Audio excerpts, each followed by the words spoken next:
ಬೆಳದಿಂಗಳಾಗಿ ಬಾ ಬೆಳದಿಂಗಳಾಗಿ ಬಾ. ಸ್ನೇಹಿತರೆ, ಇವತ್ತು ಬೆಳದಿಂಗಳ ಜಾತ್ರೆಗೆ ಹೋಗೋಣ ಅಲ್ವಾ? ಜಾತ್ರೆಗೆ ಹೋಗೋಕ್ಕಿಂತ ಮೊದಲು ನನ್ನ ಚಾನಲ್ಗೆ ಸಬ್ಸ್ಕ್ರೈಬ್ ಆದವರಿಗೆ ಧನ್ಯವಾದಗಳನ್ನ ಹೇಳ್ತಾ ಇದ್ದೀನಿ. ಇನ್ನು ಸಬ್ಸ್ಕ್ರೈಬ್ ಆಗದೇ ಇರೋರು ಸಬ್ಸ್ಕ್ರೈಬ್ ಆಗಿ ಅಂತ ಕೇಳ್ಕೊಳ್ತಾ ಇದ್ದೀನಿ. ಜಾತ್ರೆ ಅಂದ್ರೆ ಸಾಲು ಸಾಲು ಅಂಗಡಿಗಳು, ತರತರದ ತಿಂಡಿಗಳು, ಬಗೆ ಬಗೆಯ ಆಟಗಳು, ಚೀರಾಟ, ಕೂಗಾಟ ಇತ್ಯಾದಿ. ಇದರ ಜೊತೆಯಲ್ಲಿ ಬೇಸಿಗೆಯಲ್ಲಿ ಬಿರುಬಿಸಿಲು, ಧೂಳು, ಕಸಕಡ್ಡಿ ಇದೆಲ್ಲ ಸಹಜ. ಅದು ಸಹ ವರ್ಷಕ್ಕೊಮ್ಮೆ ನಡೆಯುವಂತಹ ಜಾತ್ರೆಯನ್ನ ನೋಡ್ಲಿಕ್ಕೆ ನಾವು ಹಾತೊರೆಯುತ್ತೇವೆ. ಆದ್ರೆ ಬೆಳದಿಂಗಳ ಜಾತ್ರೆ ಹೇಗಿರುತ್ತೆ ಅಂತ ನೋಡೋಣ ಬನ್ನಿ.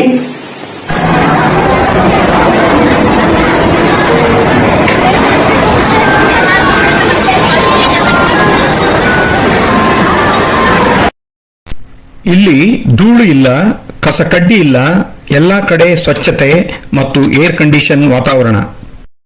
ವಿವಿಧ ರೀತಿಯ ಡಿಜಿಟಲ್ ಆಟಗಳು, ಸುತ್ತಲೂ ಸುತ್ತುವ ಬಣ್ಣ ಬಣ್ಣದ ತೊಟ್ಟಿಲುಗಳು, ಹಿಡಿ ಮತ್ತು ಗೆಲ್ಲು ಎನ್ನುವ ಬಾಲ್ ಹಿಡಿದೆತ್ತುವ ಆಟ,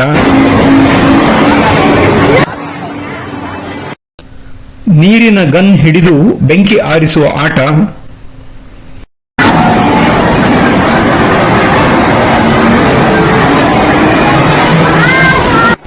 ಹಲವರ ತೂಗುವ ಜೋಕಾಲಿ,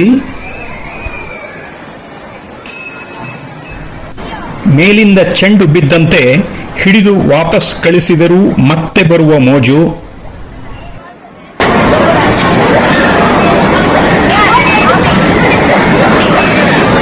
ಪುಟಾಣಿಗಳಿಗೆ ತಿರುಗುವ ಆಟ,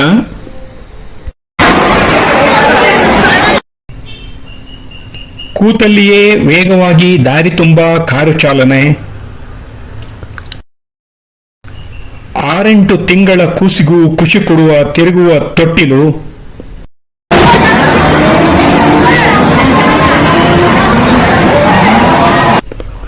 ದೊಡ್ಡವರಿಗೂ ದೊಡ್ಡ ಕಾರಿನಲ್ಲಿ ಕೂರಿಸಿ ದೊಡ್ಡ 3D ಕನ್ನಡಕ ಹಾಕಿಸಿ ಕಾರ್ ರೇಸ್ ಮಸ್ತಿ, ಚಿಕ್ಕ ಮಕ್ಕಳಿಗೆ ತಿರುಗುವ ಕುದುರೆ ಸವಾರಿ,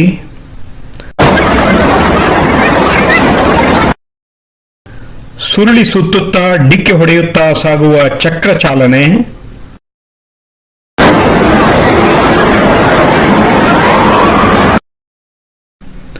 ದೊಡ್ಡವರಿಗೂ ವಿಧ ವಿಧ ಆಟಗಳು,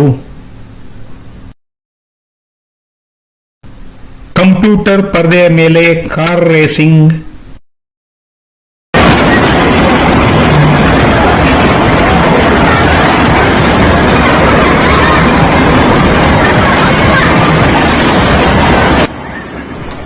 ಹೀಗೆ ಕಣ್ಣು ಹಾಯಿಸಿದಷ್ಟು ಬೆಳದಿಂಗಳ ಜಾತ್ರೆ. ಇನ್ನು ಯಾರಾದರೂ ಬರ್ತ್ಡೇ ಪಾರ್ಟಿ ಮಾಡುವ ಹಾಗಿದ್ದರೆ ಅವರಿಗೆಂದು ಪಾರ್ಟಿ ಹಾಲ್ ಸಹ ಇದೆ.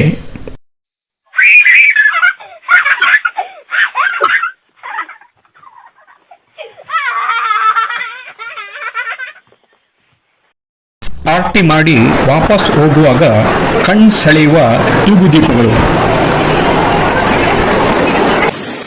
ನೋಡಿದಲ್ಲ ಬೆಳದಿಂಗಳ ಜಾತ್ರೆಯನ್ನ.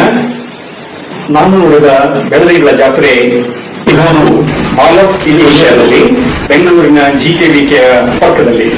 ನಿಮಗೂ ಅವಕಾಶ ಸಿಕ್ಕರೆ ದಯವಿಟ್ಟು ಈ ಬೆಳದಿಂಗಳ ಜಾತ್ರೆಯನ್ನ ನೋಡಿ. ಇದಕ್ಕೆ ವರ್ಷಕ್ಕೊಮ್ಮೆ ಎಂದೇನಿಲ್ಲ, ಬೇಕಾದಾಗೆಲ್ಲ ಹೋಗಿ ಬರಬಹುದು, ದಿನಗಟ್ಟಲೆ ಇರಬಹುದು. ನಿಮಗೆ ಈ ಬೆಳದಿಂಗಳ ಜಾತ್ರೆಯ ವಿಡಿಯೋ ಇಷ್ಟವಾಗಿದ್ದರೆ ಲೈಕ್ ಒತ್ತಿ, ಹಾಗೆ ನನ್ನ ಚಾನಲ್ಗೆ ಸಬ್ಸ್ಕ್ರೈಬ್ ಮಾಡಿ ಮತ್ತು ಇಂತಹ ವಿಷಯಗಳನ್ನ ಇತರರಿಗೂ ಸಹ ಹಂಚಿ. ಮತ್ತೊಮ್ಮೆ ಹೊಸ ವಿಷಯದೊಂದಿಗೆ ಭೇಟಿಯಾಗೋಣ. ಧನ್ಯವಾದಗಳು.